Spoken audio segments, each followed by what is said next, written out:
الباب الأول في جوامع الكلم ومنابع الحكم والمواعظ الحسنه. اول باب دی په باره کې د پیغمبر علیه الصلاة والسلام له کومې جامع خبرې دي، څه خبره به لنډ او خو مطلب نه به ډېره ډاکه وه، او د حکمتو له کومې سرچشمې دي چینی دي او ښه خواږه نصیحتونه هغه په دې باب کې دي. حدیث ته قال النبی صلی الله علیه وسلم، پیغمبر علیه السلام فرمایي، ارشاد د انما الاعمال بالنیات، د ټولو اعمالو وله دار و مدار نیتونو باندې ده. یعنې که چېرته سړي وله نیت صحیح و د اعمال یې بیا صحیح کېږي، که نیت کې خرابوالی و د اعمال یې ورسره خرابېږي. و انما لامرئ ما نوی، او سړي ته به هغه څه میلیږي د کوم شي دې نیت کړی. فمن كانت هجرته الى الله ورسوله نیة فهجرته الى الله ورسوله ثوابا وجزاء.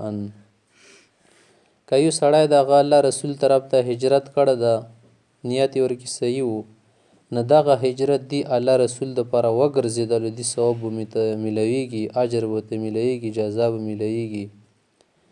هجرت مطلب همدا څه دین دپاره یو ځای پرېږده، یو ملک ته هغه نه بل ته لوړ شي.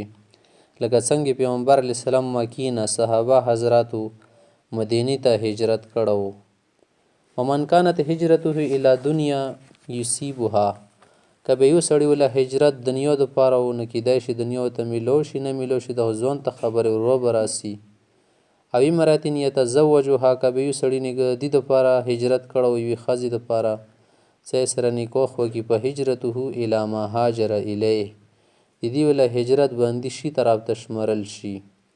لکه یو سړی و ام قیس نومېدلو به، د یوې ښځې طرف ته هجرت کړی و. هجرت خو نور یې الله دپاره و، خو هغې ورته دیلي وي که ته مدینې ته راشي که نه، نو بیا تا سره به زه نکاح کوم، هغه یې لکه پرېږدوه.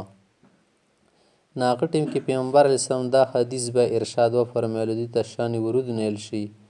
هغه متعلق دا حدیث ته رواه البخاري و مسلم. الجملة الاسمیة، دا جمله اسمیه والا دي، هغه حدیثونه ښایي. پیغمبر علیه السلام حدیث ته دویم نمبر حدیث ته الدین النصیحة، څه د دین ټول د خیرخواهي نامه ده. ټول ورکې سړی خیرخوا خیرخواهي، بل دپاره زړه کې هېڅ قسم ته بدخواهي به نه غواړي. الله دپاره به خیرخوا اوسي، څه الله سره شرک ونه کړي، بل شي ونه کړي، خفه یې نه کړي. دی تو طرف نه الله سره خیرخواهي ده. که الله د خفه کړو که نه ته بدخواه انسان وګرځېدلې. رسول دپاره به خیرخواهي کوي، څومره طریقې دي هغه وله به ژوندی ساتي، کوشش به کوي. که دا د ونه کړو که نه ته بدخواه وګرځېدلې. همداسې عامو مسلمانانو دپاره دین خیرخواهي ده، چې ټولو مسلمانانو دپاره به خیرخواهي غواړي، ښه به غواړي، بدخواهي به نه کوي. رواه مسلم. دریم حدیث ته پیغمبر علیه السلام فرمایي المجالس بالامانة، څه د مجلسونه امانت دي. که چیرې یو سړی د تو سره خبرې کولې لیدلې مخې وړولو، دې معنا دا چې دا سړی نورو خلکو ته خبره جوتول نه غواړي، یا چا د سره د راز وله خبره وکړه دا بیا چاته نه ښایي. مور دا پلار دي دا ټولو نه دنیا کې عظیمه هستی وي. که دا تو ته یوه خبره وکړي یا بل ملګري درته کړي او مور پلار درنه تپوس وکړي چې دا څنګه چل و، د سړی راغلو څه یې درته ویلو، څه یلي وو، ځکه یلي وو، څه هغه پټ یې ویلو. که چیرې جواب ته به نیله بیا بېتاره غوښتی، خو پټ یلي مقصد دی چې تو ته یې نه ښکاره کوي که نه، دې ټیم کې دا شی به ته نه ښکاره کوي. نو دا راز خبرې دي، امانت به لحاظ ساتي. که چیرې دې کې چوپ پابند نه وي، هغه ته بیا ژوند کې پټه خبره مه ښیه. رواه ابو داود. څلورم نمبر حدیث ته پیغمبر علیه السلام فرمایي الدعاء مخ العبادة، دعا غوښتل، د خدای نه غوښتې کول، د خدای نه شیان غوښتل، دا د عبادت مزغه دي. یو خو لمونځ او اودس ته دا خاصې عبادت ده. یو د عبادت اصل چې زغی څه کوم مزغه وي شي کې، هغه دعا کول دي چې خدای نه چې غواړي.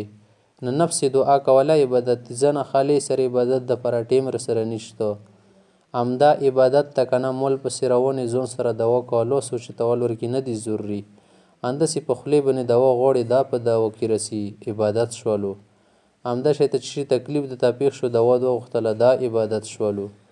چې د خوښ نه و هغه د پناه وغوښتله، دا عبادت شولو.